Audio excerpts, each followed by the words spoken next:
अस्सलामुअलैकुम बच्चों, मेरा नाम है मिस्टर ख्वारिज़मी। क्या आप मुझे जानते हैं? मैं 9th सेंचुरी का मुस्लिम मैथमेटिशियन हूँ।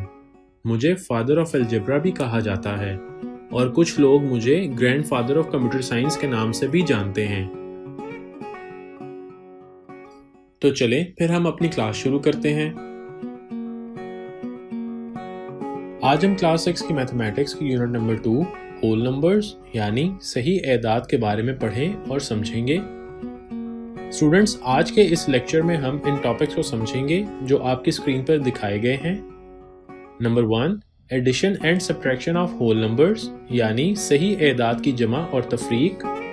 नंबर 2, लॉज ऑफ एडिशन यानी जमा के कवानीन। तो चलिए स्टूडेंट्स, हम स्टार्ट करते हैं। Number 1, addition and subtraction of whole numbers यानी सही एदाद की जमा और तफरीक। स्टूडेंट्स, इस टॉपिक में पहले हम एडिशन के कॉन्सेप्ट को समझते हैं। एडिशन ऑफ होल नंबर्स, सही एदाद की जमा। आइए स्टूडेंट्स, हम होल नंबर्स की एडिशन को समझने के लिए कुछ क्वेश्चंस को समझते और सॉल्व करते हैं। Question number 1, find the sum of 95 and 63 यानी 95 और 63 को जमा करें। सॉल्यूशन। स्टूडेंट्स, यहाँ पर इन वैल्यूज को जमा करने के लिए हम इनको वर्टिकल कॉलम में इनकी प्लेस वैल्यू के अकॉर्डिंग इस तरह लिखेंगे। यहाँ पर 5 के ऊपर लिखा गया u यूनिट को रिप्रेजेंट कर रहा है और 9 के ऊपर लिखा गया t टेंस को रिप्रेजेंट कर रहा है। अब इन वैल्यूज को ऐड करते हैं। 5 में 3 जमा करने से 8 हासिल होगा और 9 में 6 जमा करने से 15 हासिल होगा। इस तरह 158 हमारे पास आंसर आ जाएगा। Thus, 95 plus 63 is equal to 158. Question number 2.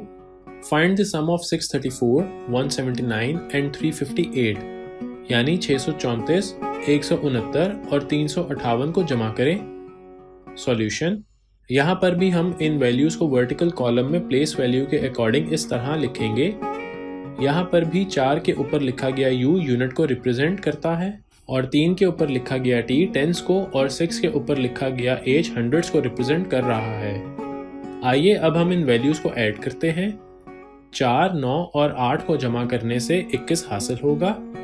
हम 1 को यहाँ पर लिखेंगे और 2 नेक्स्ट डिजिट 3 के ऊपर कैरी आ जाएगा। अब 3, 7, 5 और कैरी लिए गए 2 को ऐड करने से 17 हासिल होगा। हम 7 को यहाँ पर लिखेंगे और 1 नेक्स्ट डिजिट 6 के ऊपर कैरी आ जाएगा। अब 6, 1, 3 और कैरी लिए गए 1 को ऐड करने से 11 हासिल होगा, जिसको हम इस तरह लिख लेंगे। इस तरह 1171 हमारे पास जवाब आ जाएगा। Thus, 634 plus 179 plus 358 is equal to 1171. Question number 3. Find the sum of 9056 and 8172 यानी 9056 और 8172 को जमा करें। सॉल्यूशन। स्टूडेंट्स, यहाँ पर भी हम इन वैल्यूज को वर्टिकल कॉलम में प्लेस वैल्यू के अकॉर्डिंग इस तरह से लिखेंगे। यहाँ पर भी 6 के ऊपर लिखा गया u यूनिट को और 5 के ऊपर लिखा गया t टेंस को और 0 के ऊपर लिखा गया h हंड्रेड्स को और 9 के ऊपर लिखा गया th थाउजेंड्स को रिप्रेजेंट कर रहा है। अब हम इन वैल्यूज को ऐड करते हैं। 6 जमा 2 करने से 8 हासिल होगा। अब 5 में 7 जमा करने से 12 हासिल होगा, तो हम 2 को यहाँ पर लिखेंगे और 1 नेक्स्ट डिजिट 0 पर कैरी आ जाएगा। अब 0 में 1 और कैरी लिया गया 1 जमा करने से 2 हासिल होगा और अब लास्ट में 9 में 8 जमा करने से 17 हासिल होगा, जिसको हम इस तरह से लिख सकते हैं। इस तरह हमारे पास 17,228 आंसर आ जाएगा। Thus, 9056 plus 8172 is equal to 17,228. Question number 4. Find the sum of 1096 and 4833 यानी 1096 और 4833 को जमा करें। सॉल्यूशन।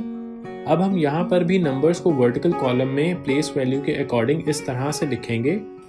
यहाँ पर भी 6 के ऊपर लिखा गया u यूनिट को और 9 के ऊपर लिखा गया t टेंस को और 0 के ऊपर लिखा गया h हंड्रेड्स को और 1 के ऊपर लिखा गया th थाउजेंड्स को रिप्रेजेंट कर रहा है। अब हम इन नंबर्स को ऐड करते हैं। पहले हम 6 में 3 जमा करेंगे तो 9 हासिल होगा। अब हम 9 में 3 जमा करेंगे तो 12 हासिल होगा। तो हम 2 को यहाँ पर लिखेंगे और 1 को नेक्स्ट डिजिट 0 पर कैरी ले जाएंगे। अब हम 8, 0 और कैरी लिया गया 1 को जमा करेंगे तो 9 हासिल होगा और लास्ट में 1 में 4 जमा करने से 5 हासिल होगा। इस तरह 5929 हमारे पास आंसर आ जाएगा।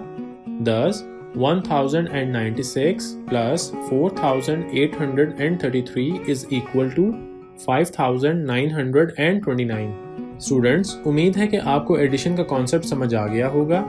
अब हम सब्ट्रैक्शन के कॉन्सेप्ट को समझते हैं। सब्ट्रैक्शन ऑफ होल नंबर्स यानी सही एदाद की तफरीक। स्टूडेंट्स, सब्ट्रैक्शन को समझने के लिए भी हम कुछ क्वेश्चंस को सॉल्व करते हैं। क्वेश्चन नंबर 1, सब्ट्रैक्ट 391 फ्रॉम 842 यानी 842 में से 391 को तफरीक करें। सॉल्यूशन। स्टूडेंट्स, अब हम सब्ट्रैक्शन के लिए भी गिवन वैल्यूज को वर्टिकल कॉलम में प्लेस वैल्यू के अकॉर्डिंग इस तरह से लिखेंगे। यहाँ पर भी 2 के ऊपर लिखा गया u यूनिट को और 4 के ऊपर लिखा गया t टेंस को और 8 के ऊपर लिखा गया h हंड्रेड्स को रिप्रेजेंट कर रहा है। तो आइए अब हम सब्ट्रैक्ट करते हैं। 2 में से 1 को सब्ट्रैक्ट करने से 1 हासिल होगा। अब यहाँ पर हम 4 में से 9 को सब्ट्रैक्ट नहीं कर सकते क्योंकि 4 9 से छोटा है, इसलिए हम नेक्स्ट डिजिट 8 में से 1 कैरी लेंगे तो 4 अब 14 बन जाएगा और 8 में से 1 कैरी लेने से अब ये 7 रह जाएगा। अब हम 14 में से 9 को सब्ट्रैक्ट करेंगे तो 5 हासिल होगा और अब हम 7 में से 3 को सब्ट्रैक्ट करेंगे तो 4 हासिल होगा।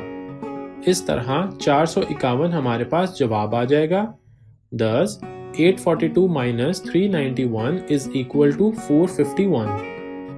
Question number 2, subtract 1726 from 2105 यानी 2105 में से 1726 को तफरीक करें। सॉल्यूशन। स्टूडेंट्स, अब यहाँ पर भी हम इन वैल्यूज को वर्टिकल कॉलम में प्लेस वैल्यू के अकॉर्डिंग इस तरह से लिखेंगे।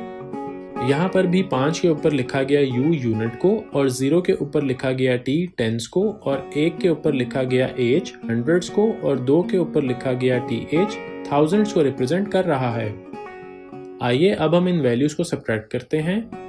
अब यहाँ पर 5 में से 6 को माइनस नहीं किया जा सकता क्योंकि 5 6 से छोटा है और नेक्स्ट डिजिट भी 0 है।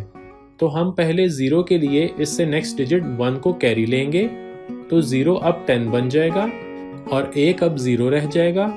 अब हम 5 के लिए नेक्स्ट डिजिट 10 से 1 कैरी लेंगे तो 5 अब 15 बन जाएगा और 10 अब 9 रह जाएगा। इस तरह 15 में से 6 को माइनस करने से 9 हासिल होगा और 9 में से 2 को माइनस करने से 7 हासिल होगा। अब यहाँ पर 0 में से 7 माइनस नहीं हो सकता तो इसके लिए हम नेक्स्ट डिजिट 2 में से 1 को कैरी ले लेंगे तो 0 अब 10 बन जाएगा और 2 अब 1 रह जाएगा।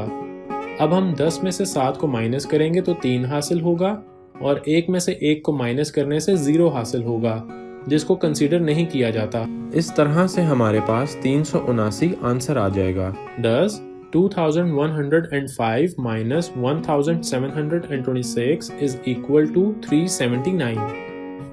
Question number 3, subtract 809 from 4001 यानी 4001 में से 809 की तफरीक करें। सॉल्यूशन। स्टूडेंट्स, पहले की तरह हम इन वैल्यूज को भी वर्टिकल कॉलम में प्लेस वैल्यू के अकॉर्डिंग इस तरह से लिखेंगे और यहाँ पर भी 1 के ऊपर लिखा गया u यूनिट को और 0 के ऊपर लिखा गया t टेंस को और नेक्स्ट 0 के ऊपर लिखा गया h हंड्रेड्स को और 4 के ऊपर लिखा गया th थाउजेंड्स को रिप्रेजेंट कर रहा है। अब हम इन वैल्यूज को सब्ट्रैक्ट करते हैं। अब यहाँ पर 1 में से 9 माइनस नहीं हो सकता और नेक्स्ट डिजिट भी 0 है और उससे नेक्स्ट डिजिट भी 0 है तो हम लास्ट डिजिट 4 में से इस 0 के लिए 1 कैरी लेंगे तो ये 0 अब 10 बन जाएगा और 4 अब 3 रह जाएगा। अब हम इस 0 के लिए 10 में से 1 कैरी लेंगे तो ये 0 अब 10 बन जाएगा और ये 10 अब 9 रह जाएगा। अब हम 1 के लिए 10 में से 1 कैरी लेंगे तो 1 अब 11 बन जाएगा और ये 10 अब 9 रह जाएगा। इस तरह 11 में से 9 माइनस करने से 2 हासिल होगा और अब 9 में से 0 माइनस करेंगे तो 9 ही आ जाएगा। अब नेक्स्ट डिजिट 9 में से 8 माइनस करेंगे तो 1 हासिल होगा और नेक्स्ट डिजिट 3 ऐसे ही नीचे आ जाएगा। इस तरह 3192 हमारे पास जवाब आ जाएगा। Thus 4001 minus 809 is equal to 3192। Students, उम्मीद है कि आपको सब्ट्रैक्शन का कॉन्सेप्ट समझ आ गया होगा। अब हम अपने नेक्स्ट टॉपिक की तरफ मूव करते हैं। हमारा नेक्स्ट टॉपिक है लॉज ऑफ एडिशन यानी जमा के कवानीन। स्टूडेंट्स, इस टॉपिक में हम कम्यूटेटिव लॉ, एसोसिएटिव लॉ और एडिटिव आइडेंटिटी के बारे में पढ़ें और समझेंगे। तो आइए स्टार्ट करते हैं। कम्यूटेटिव लॉ, एडिशन के कम्यूटेटिव लॉ में अगर दो वैल्यूज़ को ऐड किया जाता है तो इनके ऑर्डर्स को चेंज करने के बाद भी इनका रिजल्ट सेम ही रहता है। फॉर एग्जाम्पल, दो होल नंबर्स 4 और 6 को जमा करने से 10 आ जाएगा। अब हम इसके ऑर्डर को चेंज करते हैं तो 6 में 4 जमा करने से भी 10 ही आएगा। तो स्टूडेंट्स, आपने देखा कि ऑर्डर चेंज करने से भी रिजल्ट चेंज नहीं हुआ। आइए अब हम इसको नंबर लाइन पर समझते हैं। पहले हम नंबर लाइन को ड्रॉ करते हैं। अब हम पहले 4 यूनिट्स को मार्क करते हैं। अब 4 से नेक्स्ट राइट साइड पर मूव करते हुए 6 यूनिट्स को मार्क करते हैं। तो इस तरह हमारे पास रिजल्ट में 10 यूनिट्स आ जाएंगे। अब हम ऑर्डर को चेंज करते हैं।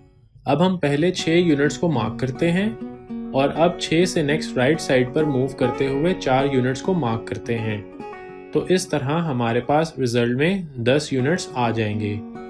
तो स्टूडेंट्स, जैसा कि हमने देखा कि 4 जमा 6 बराबर है 6 जमा 4 जो कि बराबर होता है 10। इसको हम कम्यूटेटिव लॉ ऑफ एडिशन कहते हैं। आइए अब हम एसोसिएटिव लॉ को समझते हैं। एसोसिएटिव लॉ के मुताबिक कोई भी 3 होल नंबर्स की एडिशन में कोई भी 2 नंबर्स को पहले जमा किया जाता है। फॉर एग्जाम्पल, हम कोई से भी 3 नंबर 4, 5 और 6 को लेते हैं और इसके लॉ के मुताबिक चेक करते हैं।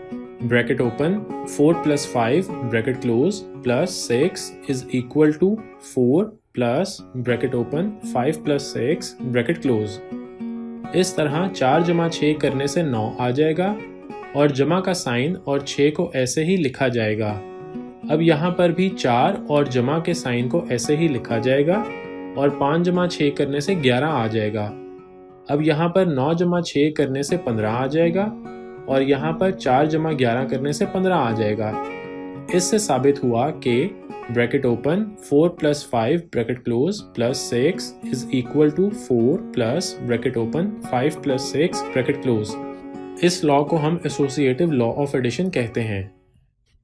स्टूडेंट्स, एक बात को नोट कर लें कि कम्यूटेटिव और एसोसिएटिव लॉज सब्ट्रैक्शन के लिए नहीं होते, जैसा कि आप स्क्रीन पर देख सकते हैं। आइए स्टूडेंट्स, अब हम एडिटिव आइडेंटिटी को समझते हैं। एडिटिव आइडेंटिटी स्टूडेंट्स, इसके लिए हम कुछ एग्जांपल्स को देखते हैं। Number 1, 1 + 0 is equal to 1। Number 2, 0 + 5 is equal to 5। इन एग्जांपल्स के मुताबिक हम किसी भी होल नंबर और 0 का सम फाइंड करते हैं तो हमारे पास आंसर में वो होल नंबर खुद ही आ जाता है। तो इससे साबित हुआ कि 0 को हम एडिटिव आइडेंटिटी कहते हैं। स्टूडेंट्स, आइए अब हम कुछ क्वेश्चंस के आंसर्स को चूज करते हैं। तो ये है क्वेश्चन नंबर 1। एसोसिएटिव और कम्यूटेटिव लॉ किसके लिए नहीं होते? सब्ट्रैक्शन, एडिशन, मल्टीप्लिकेशन या फिर इन सब के लिए नहीं होते? सोचिए और सोचिए। जी बिल्कुल, सब्ट्रैक्शन के लिए नहीं होते। क्वेश्चन नंबर 2, इनमें से कौन सी एडिटिव आइडेंटिटी है? जी स्टूडेंट्स, सोचिए। जी बिल्कुल, 0 को एडिटिव आइडेंटिटी कहा जाता है। आइए स्टूडेंट्स, अब हम इस टॉपिक से रिलेटेड एक एक्टिविटी करते हैं।